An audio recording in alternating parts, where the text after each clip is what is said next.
Private Eugene Sledge, sir. The responsibility in playing Eugene Sledge is enormous, to make sure that I live up to the man that he really was. He wrote a book, which the show is partially based on. We wanted this to really be based on, you know, real people in real survival situations. The war in the Pacific was savage, brutal. It was hideously difficult for all of them. I've never been more scared in my entire life. The man who isn't scared out here is either a liar or dead.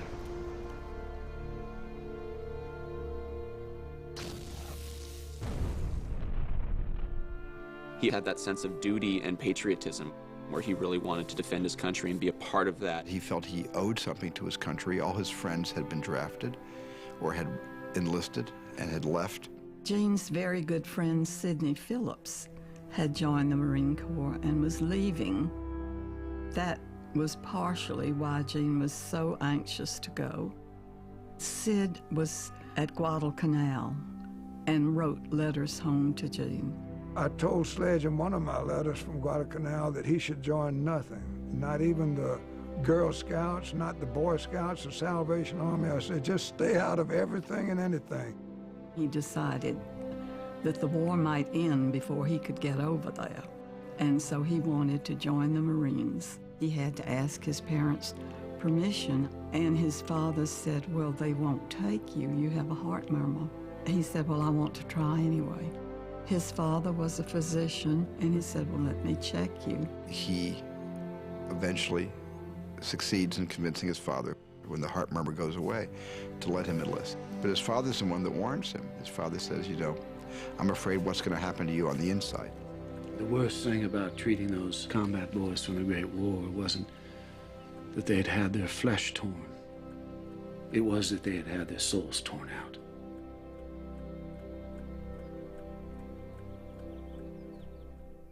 They shipped out to Peleliu, which was next on the list to be taken out by the Marines. The 1st Marine Division was in the front lines approximately 30 days.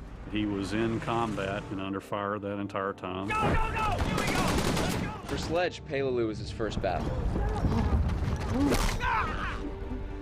He realizes 2 seconds into it that war is nothing like he could have imagined. Gene Sledge did his job and did what he was told to do. You can't ask for any more than that of any man. Eugene was fine in combat, but combat did not interest him. It horrified him. There's not a day goes by that I don't think about it.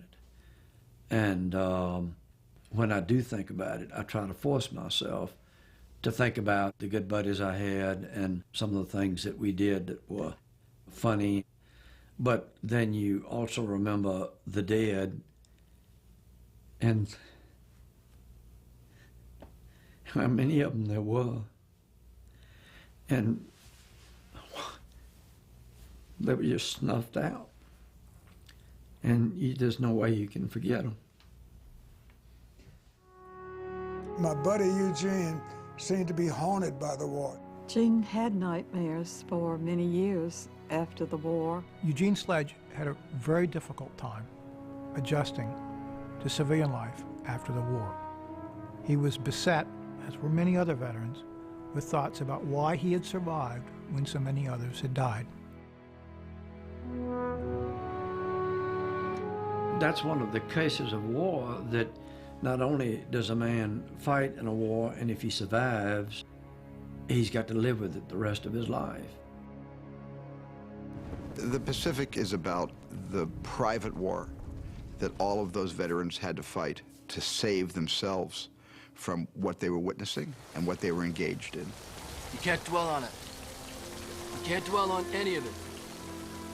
My father would say that one of the worst things about World War II was the complete waste of human life, of human potential, brutalization of the survivors. It is extraordinary that Eugene Sledge came home as he did and lived as he did. What you have to do is to try to focus your mind on other things. The thing that helped him to conquer the nightmares and the terrible experiences that would flash back into his mind was to start thinking about something in biology.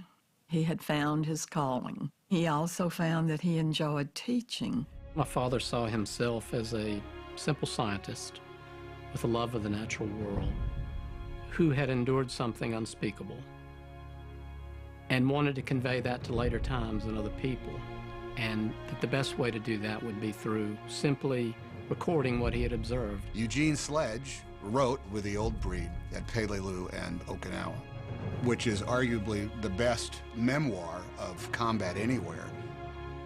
They were not allowed to keep diaries on the front lines. You ain't supposed to write shit down, you know. Gives the Japs valuable intel, they find it. So he had a little New Testament, and he wrote on the pages of that, he would make little notes to help him remember what had happened at what particular point. And when he came home from the war, one of the first things he did was sit down and write out a complete outline of his experiences. Eugene Sledge waited years and years and years and years and years before he could put this down on paper. And he didn't publish it until the 1980s. That's a long time to ponder what he had been through. He wrote it for his family, for us to know what he had been through and to have some sense of his experience in World War II and something we could pass on to our children. To think that someone you knew and loved and who was so modest and gentle could have gone through something that horrific and had enough presence of mind to be able to write it down in a coherent fashion and not go mad. Gene felt that writing the book would lay the war to rest for him.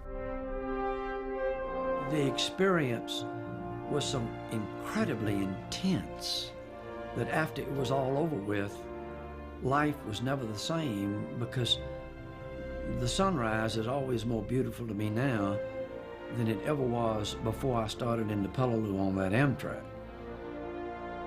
He had a great feeling of serenity. He had already been through the worst that life could throw at him, and he knew that he was able to stand up to it.